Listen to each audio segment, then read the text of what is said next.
Hi guys, welcome back to this Kubernetes playlist. I am Naresh. अब आज के video में हम नेम स्पेस के बारे में समझेंगे कि नेम स्पेस क्या है और इसकी ज़रूरत क्यों पड़ी हमें। उसके पहले जैसे कि मैंने कहा नेम स्पेस क्या है और इसकी ज़रूरत क्यों पड़ी, हम एक प्रॉब्लम समझते हैं, उसके ज़रिए हम समझेंगे कि नेम स्पेस क्या है। मैं इसे हटा के एक नया ऐड कर देता हूँ। हम लोगों को जब भी कोई फाइल सेव करनी रहती है, आप सब क्या करते हैं, अपनी मशीन पे डी ड्राइव रखते हैं। मैं डायरेक्टली नहीं बता रहा नेम स्पेस क्या है, मैं आपसे पहले एक प्रॉब्लम शेयर कर रहा हूँ और उस प्रॉब्लम का सॉल्यूशन बताने के बाद मैं आपको बताऊंगा कि नेम स्पेस क्या है। क्योंकि जैसे ही मैं सॉल्यूशन बताऊंगा तब आपको थोड़ा सा ओवरव्यू ऑलरेडी मिल गया होगा कि ये नेम स्पेस क्या होता है। अब मान लीजिए ये क्या है, हमारी मशीन की डी ड्राइव है। डी ड्राइव जहाँ पे हम सारा का सारा अपनी फाइल्स हुई, अपने सॉफ्टवेयर्स हुए या हमारे जावा के प्रोग्राम, नोड जिसके प्रोग्राम। अब आप सोचिए ये जो पूरी ड्राइव है, अब मान लीजिए मेरे पास जावा की 25 फाइल्स हैं। सीधे 25 की 25 फाइल में ड्राइव में सेव कर रहा हूँ। पाइथन की मेरे पास 100 फाइलें हैं। क्या कर रहा हूँ, मैं सीधे सीधे यहाँ पे सेव कर रहा हूँ। अगेन नोड जेएस की मेरे पास तकरीबन 150 फाइल्स हैं। फिर 20 मेरे पास मेरी मूवीज़ हैं, मैं वीकेंड पे मूवीज़ देखता हूँ। 25 मेरे पास आप मान लीजिए कुछ अपने आईएमपी डॉक्यूमेंट्स है, जैसे मेरी स्कूल की मार्कशीट हुई, कॉलेज की मार्कशीट हुई, मेरी कंपनी के लेटर, ये सब यहाँ पर है। अब आप सोचिए ये सारी चीज़ें एक साथ यहाँ पे अगर आपको ड्राइव में दिखें, एक साथ सारी की सारी ड्राइव में दिखें, आपके लिए कितना मुश्किल हो जाएगा ढूंढना। अगर आपको जावा की वो 25 ढूंढनी है, आपको मैनुअली देखना पड़ेगा, अच्छा ये जावा की है, वो जावा की है। या हो सकता है वो जो 25 फाइलें जावा की हैं, जरूरी नहीं सब में जावा नेम ऐड हो जिससे आपको पता चल पाए। आप क्या क्रिएट करते हो, आप क्रिएट करते हो फोल्डर। अगेन है तो हम उसी ड्राइव में, ऐसा नहीं कि हम ड्राइव के बाहर आ गए, लेकिन हमारी कन्वीनियंट के लिए हम क्या क्रिएट करते हैं, हम क्रिएट करते हैं फोल्डर। और उस फोल्डर को कुछ नाम ऐसा देते हैं, जैसे मान लो मेरे को जावा की फाइलें स्टोर करनी है, मैं उस फोल्डर को कुछ ऐसा नाम दूंगा जिससे मुझे समझ में आ जाए कि इसके अंदर मुझे केवल जावा की फाइलें मिलेगी। एक फोल्डर में क्रिएट कर दूंगा और नाम ऐसा रखूंगा मुझे समझ में आ जाए कि मुझे पाइथन की फाइल मिलेगी। Same for Node JS, same for मेरी movies, same for some certification या मेरी मार्कशीट्स। अब यही प्रॉब्लम हमें वहां पे भी आती है क्यूबरनेटिस में। अब मैं समझाता हूँ क्यूबरनेटिस में कैसे आती है। ये हमारा पूरा क्लस्टर है। अब हम क्या करते हैं, जब भी हम कुछ डिप्लॉयमेंट क्रिएट करते हैं, इस एक ही क्लस्टर में क्रिएट करते हैं। अब ये भी तो हो सकता है कि ये डिप्लॉयमेंट कुछ स्प्रिंग बूट की हुई, कुछ नोड जेएस की एप्लीकेशन हुई, कुछ पीएचपी की हुई, कुछ माइस्क्ल की हुई, कुछ मोंगोडीबी की हुई, और कुछ हो सकता है अपना फ्रंट एंड से नोड जैसे होगा रिएक्ट जेएस की हुई।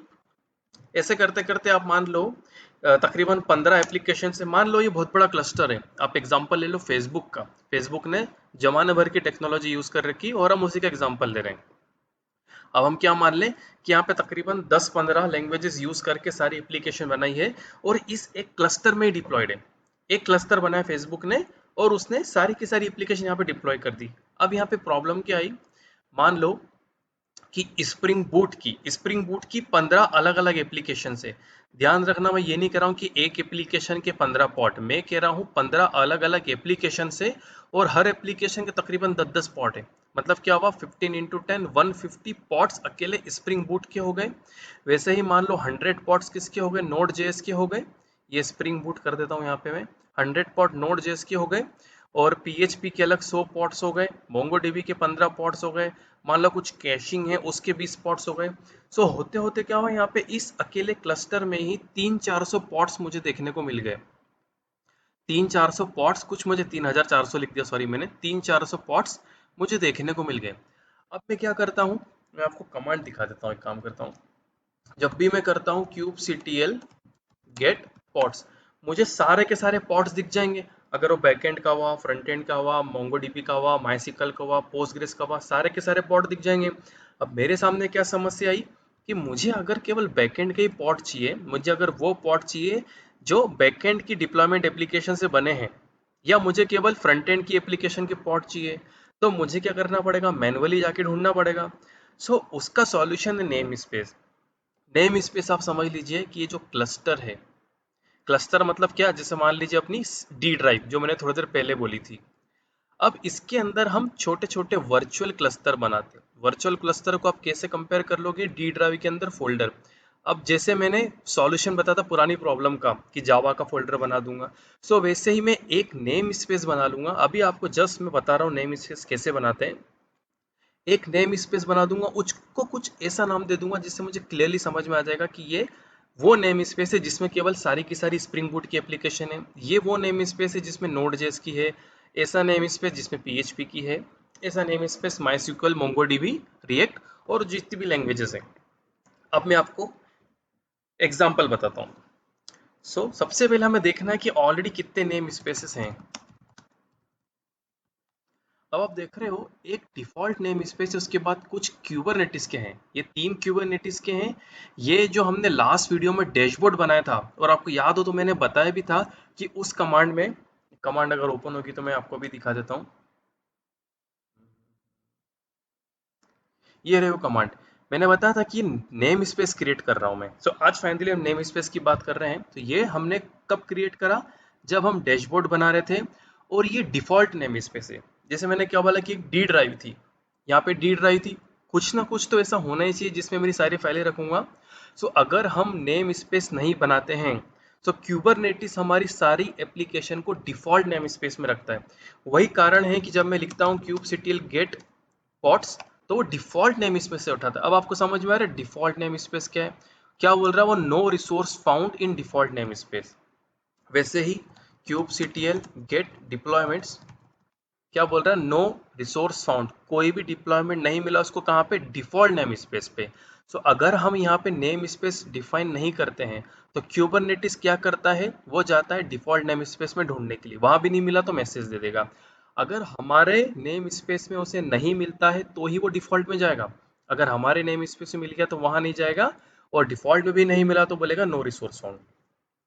अब फाइनल एग्जांपल बनाते हैं, उसके पहले मैं आपको, ओके, अब मैं पहले नेम स्पेस क्रिएट करता हूँ। मैं क्या करूँगा, आपको विजुलाइज देता हूँ अगेन मैं क्या करूँगा। मेरे पास है एक बैकएंड की एप्लीकेशन जो कब से हम यूज़ कर रहे हैं, स्प्रिंग बूट की, जिसका एक डिप्लॉयमेंट था और 2 उसके पॉड्स थे। फिर पिछले एग्जांपल में हमने क्या करा, एक नोड जेएस की एप्लीकेशन डिप्लॉय करी जो कि फ्रंट एंड की थी, उसका कोई डिप्लॉयमेंट नहीं था, वो उसका केवल एक पोर्ट था। तो इसको अगेन हम यूज़ करेंगे और हम नेम स्पेस के साथ इसको यूज़ करेंगे। पहला मेरा टास्क क्या है, पहले मुझे नेम स्पेस बनाना है, क्योंकि जब डिप्लॉयमेंट क्रिएट होगा तो उसको क्रिएट करते टाइम मुझे बताना है कि आपको इस नेम स्पेस में जाके स्टोर होना है। kubectl create name space.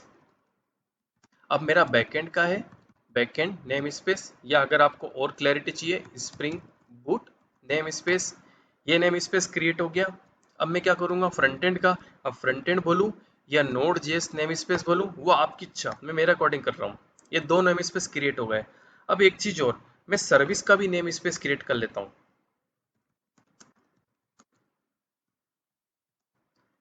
Service name space, ठीक है। अब मुझे क्या करना है, वो जो मेरी यामल फाइल्स थी मुझे उनमें जाके नेम स्पेस के बारे में बताना है। जैसे डिप्लॉयमेंट को हम, जैसे हम kubectl अप्लाई f, और यहाँ पे हम pod डॉट यामल बताएंगे, तो यहाँ पे हमको ये भी बताना है कि नेम स्पेस क्या है। कमांड प्रॉम्प्ट में बताने की जगह हम यामल फाइल में स्टोर करेंगे। उसका फायदा ये है कि कल को हमारी जगह कोई और क्रिएट कर रहा है वो, या दूसरे क्लस्टर पे कर रहा है, ऐसा नहीं हो कि वो अपने मन से कुछ और नेम स्पेस दे दे, वो मिसमैच हो जाएगा, इसीलिए हम यामल में रखेंगे, और कोई कारण नहीं है। पहले मैं जाता हूँ बैकएंड पे, बैकएंड वाले का है जिसमें पॉट की डेफिनेशन है वो है पॉट, और सर्विस की जिसमें डेफिनेशन है वो है सर्विस। अब मैंने ऑलरेडी देखो मेटा डेटा में जहाँ मैंने डिप्लॉयमेंट का नाम दिया था, वही मैंने नेम स्पेस का नाम दे दिया, इसको दिया बैकएंड नेम स्पेस। अब मैं चेक करता हूँ मेरा क्या था, मेरा स्प्रिंग बूट था, उसको चेंज करते स्प्रिंग बूट नेम स्पेस, ये हो गया बैकएंड वाले में।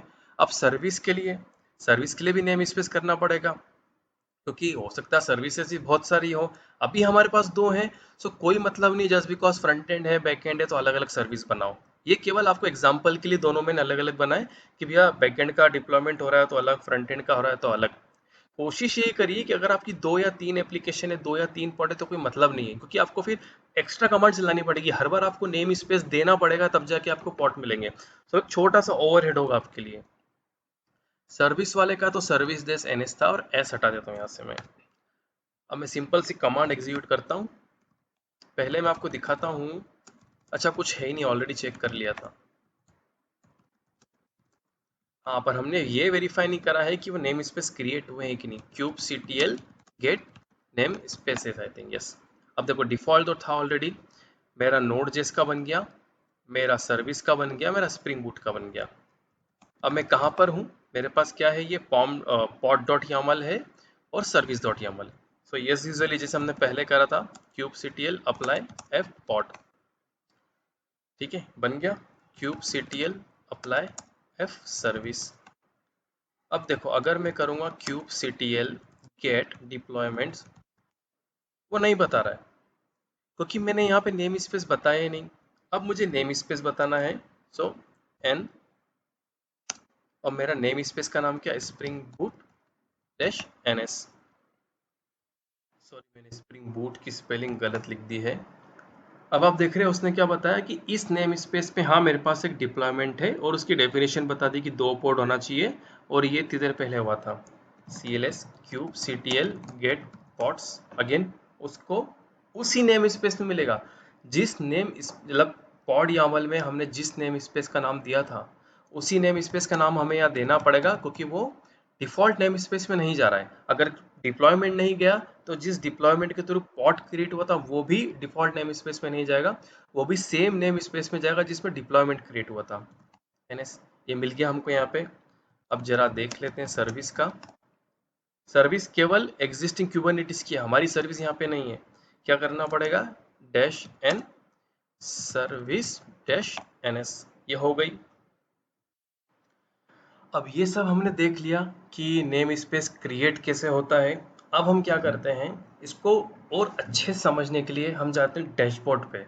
सो लास्ट वीडियो में ऑलरेडी हमने डैशबोर्ड कैसे इंस्टॉल करना, टोकन कैसे क्रिएट करना, टोकन एग्जीक्यूट करके या टोकन प्रोवाइड करके डैशबोर्ड पे जाना, वो पॉड डिलीट हो जाएगा कैसे देखना, वो सब हमने कर लिया था।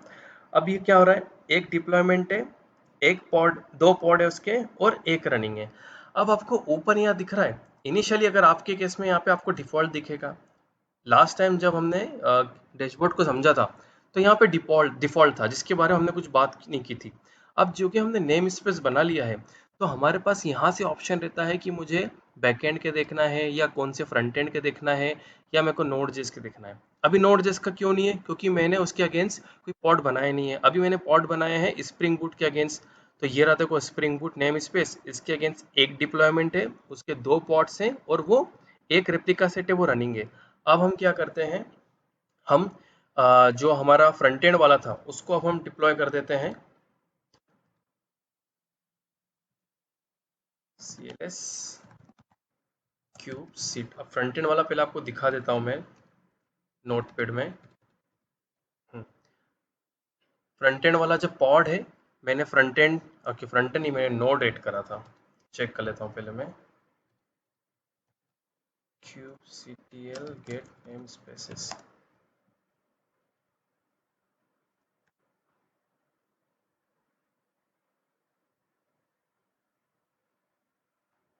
नेम स्पेस की स्पेलिंग गलत है, SPACES, node JS dash NS है। सो नोड जेएस डैश एनएस, और हम जाते हैं इसकी सर्विस पे, तो इसको भी सर्विस डैश एनएस कर देता हूं मैं। अब या तो हम यहीं से ऐड कर दें, हमारे ऊपर है।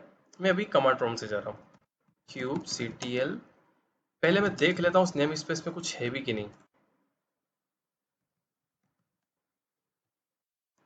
kubectl get pods dash N node JS NS, कुछ भी नहीं है इसके अंदर, बढ़िया। kubectl apply F,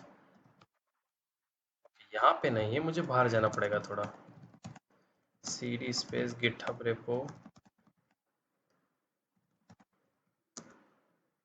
kubernetes example, okay, dashboard files, cls। अब मैं फिर से एक काम करूंगा, लास्ट वीडियो में भी मैंने लिंक ऐड की थी, इस वीडियो में भी मैं क्या करूंगा, ये pod डॉट यामल वहां से उठाई थी, यहाँ से दोनों एक ही है, सेम टू सेम। अभी जो क्लाइंट वाला है, ये पॉड की डेफिनेशन इसमें है और सर्विस की डेफिनेशन इसमें है, और ये डैशबोर्ड वाली फाइल भी मैं फिर से ऐड कर दूंगा।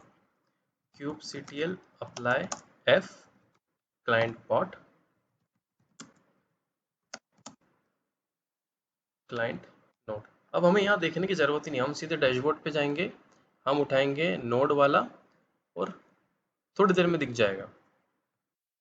अच्छा, यहाँ मैंने गलती कर दी, मैंने जिस फाइल में चेंज करा था उसको तो यूज़ ही नहीं करा, और जो मैं अपलोड करने वाला बोला था उसको यूज़ कर लिया मैंने।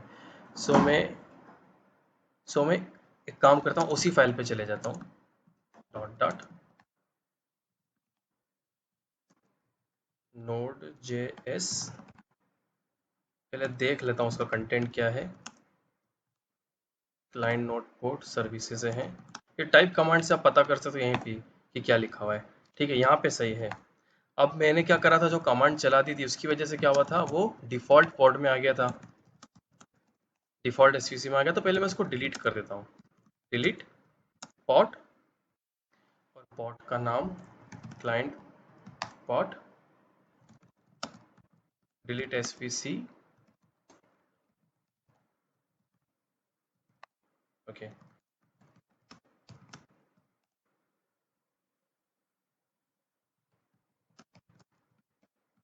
बढ़िया। Kube ctl apply f client pod, kube ctl apply f client note pod. अब फिर से मैं जाता हूँ, यहाँ पे रिफ्रेश करने की ज़रूरत भी नहीं पड़ी। तो क्या बताया इसने, इस नेम स्पेस में एक रनिंग पॉड है। और अगेन वो पॉड की डेफिनेशन यहाँ पे हम जाके देख सकते हैं, जो हमने पिछले वीडियो में समझा था।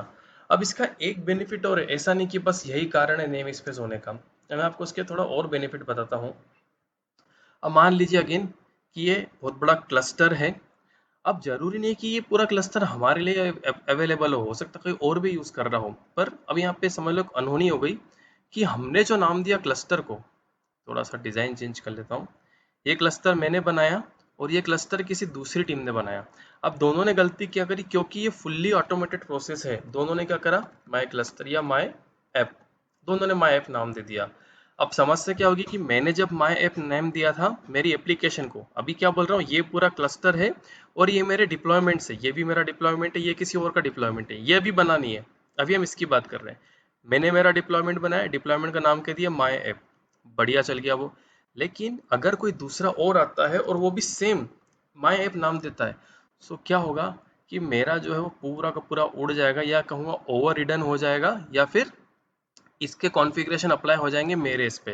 क्योंकि एक क्लस्टर में तो एक ही डिप्लॉयमेंट हो सकता है, दूसरा आप बनाने जाओगे और अगर वो ऑलरेडी एग्जिस्ट करता है तो पूरी की पूरी कॉन्फ़िगरेशन ओवरराइट हो जाएंगे। ये बड़ी समस्या है। अब इससे छुटकारा पाने के लिए ही हम क्या करेंगे, अपना अपना नेम स्पेस अलग बना देंगे। सो ये तो एक बेनिफिट हो गया। दूसरा बेनिफिट क्या है, अगेन ये आपके पास एक बड़ा क्लस्टर है। सो आप क्या कर सकते हो, अपना जो डेव इन्वायरमेंट है, अपना जो स्टेजिंग इन्वायरमेंट है, और अपना जो एक एनएफटी इन्वायरमेंट होता है, वो सब आप यहीं पे क्रिएट कर सकते हो। नॉर्मली क्या होता है, हर इन्वायरमेंट के लिए हमें एक अलग अलग सर्वर क्रिएट करना पड़ता है। अब साला एप्लीकेशन ही यहाँ पे 10 MB की है, एप्लीकेशन 10 MB की है, उसके चक्कर में 3 अलग अलग सर्वर लेने पड़ रहे हैं, क्यों, क्योंकि भाई हमको अलग अलग टेस्टिंग करनी है, राइट। तो एक बेनिफिट ये भी हो गया, ठीक है। अब मैं क्या करता हूँ, मैंने जो आपको इनिशियली बताया था एग्जांपल कि मेरी 10 माई सिक्वल की रहेगी, 15 मेरी बैकएंड की रहेगी, तो देखिए अब कितना इजी हो जाएगा। ये मेरा केवल बैकएंड का क्लस्टर, इसमें मेरी छोटी छोटी एप्लीकेशन डिप्लॉयड है, ये देखो, ये सब मेरी माई सिक्वल की हो गई। और इसके बाद मैंने एक और बड़ा बनाया, उसमें केवल नोड जेएस की है। सो इस क्लस्टर में सारी की सारी फ्रंट एंड की रहेगी, सारी की सारी। अब देखो कितना इजी हो गया विजुअलाइज करना भी कि हाँ इसमें क्या है, सारी की सारी application related to MySQL, इसमें रिलेटेड टू नोड जेएस, और वो जो बनते जाएंगे दूसरे।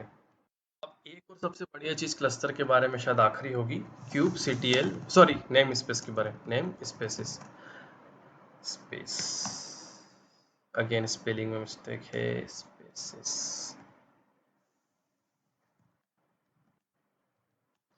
अब यहाँ पे आपको ऑलरेडी कुछ नेम स्पेस, चलो डिफ़ॉल्ट का तो मैंने आपको बता दिया कि हमारी जितनी भी एप्लीकेशन है या हम जो डिप्लॉयमेंट क्रिएट करते हैं, उसे क्रिएट करते टाइम अगर नेम स्पेस नहीं बता रहे हैं तो वो तो डिफ़ॉल्ट में हो जाएगा। लेकिन ये जो दिख रहा है आपको बाकी, ये क्या है, ये तो ठीक है डैशबोर्ड का हो गया। अब मैं आपको क्यूब सिस्टम के बारे में बताऊँ। Kube system get, kube ctl get ports, और नेम स्पेस दिया क्यूब सिस्टम का। अब यहाँ पे आपको कुछ चीज़ें फैमिलियर दिख रही होगी, etcd, API server, controller, scheduler. तो याद है जब सेकंड वीडियो में हमने आर्किटेक्चर की बात की थी, तो हमने क्या बोला था कि हमारे जो मेन एप्लीकेशन है, एप्लीकेशन से मेरा मतलब जो हमारी एप्लीकेशन होती है स्प्रिंग बूट की, नोड जेएस की, उनको जब उनके पॉट क्रिएट करना रहते हैं तो हमें किस किस की हेल्प लगती है, एपीआई सर्वर की, शेड्यूलर की, कंट्रोलर की। लेकिन जब हमने क्यूबरनेटिस को डॉकर का यूज़ करके इंस्टॉल करा तो हमने तो कुछ भी नहीं करा, ना शेड्यूलर क्रिएट करा, ना कंट्रोलर क्रिएट करा, ना एपीआई सर्वर, ना ही etcd, जो कि etcd सबका ब्रेन है, या हम कह सकते हैं कि इस मास्टर नोड का डेटाबेस रहता है जहाँ पे सारी चीज़ें रहती है। सो ये डॉकर ने हमारा ध्यान रखा था, लेकिन अब तक हमने बात ही नहीं करी थी इनके बारे में, क्योंकि हमें नेम स्पेस को पहले समझना था। सो इसने क्या करा, क्यूबरनेटिस ने, जब ये सब क्रिएट हुए थे, क्या क्रिएट हुए थे, ये etcd, ये क्यूब सीटीएल, आप देख रहे हो, ये जो क्यूब सिटी एपीआई सर्वर है, इसको किसने क्रिएट करा, डॉकर डेस्कटॉप ने, इसको भी डॉकर डेस्कटॉप ने क्रिएट करा, ये etcd को भी डॉकर डेस्कटॉप ने क्रिएट करा। तो जब भी क्रिएट हुए थे तो उनके अगेंस्ट एक नेम स्पेस रख दिया था, है तो ये भी पॉट्स, अगर मैं करता हूँ क्यूब सीटीएल गेट पॉट्स तो ये नहीं दिखेंगे। क्यों? क्योंकि मुझे मुझे इन सबसे कुछ लेना देना भी नहीं है। अगर मैं क्यूब सीटीएल गेट पॉट्स लिखता हूँ तो मुझे केवल मेरे पॉट से दिखना चाहिए, क्योंकि एक्सीडेंटली मुझे इनको डिलीट भी नहीं करना है। करेक्ट। तो यही कारण था कि अब तक हमने इनके बारे में बात नहीं की थी। तो आज आपको समझ में आ रहा होगा कि etcd क्या है। ये तो आपको ऑलरेडी पता है etcd क्या है, लेकिन ये कहाँ पे स्टोर करता है। अगर आपसे कोई पूछे कि मुझे etcd देखना है कि वो कहाँ पर है, तो आपको बताना है कि वो क्यूब सिस्टम में स्टोर रहता है। तो आज की वीडियो में इतना ही था। अब नेक्स्ट वीडियो में हम कोशिश करेंगे कि कॉन्फिग मैप हुआ और सीक्रेट हुआ, इसके ऊपर एक एग्जाम्पल बनाए, क्योंकि इनके बिना हम कह सकते हैं हमारी एप्लीकेशन अधूरी है। Thank you.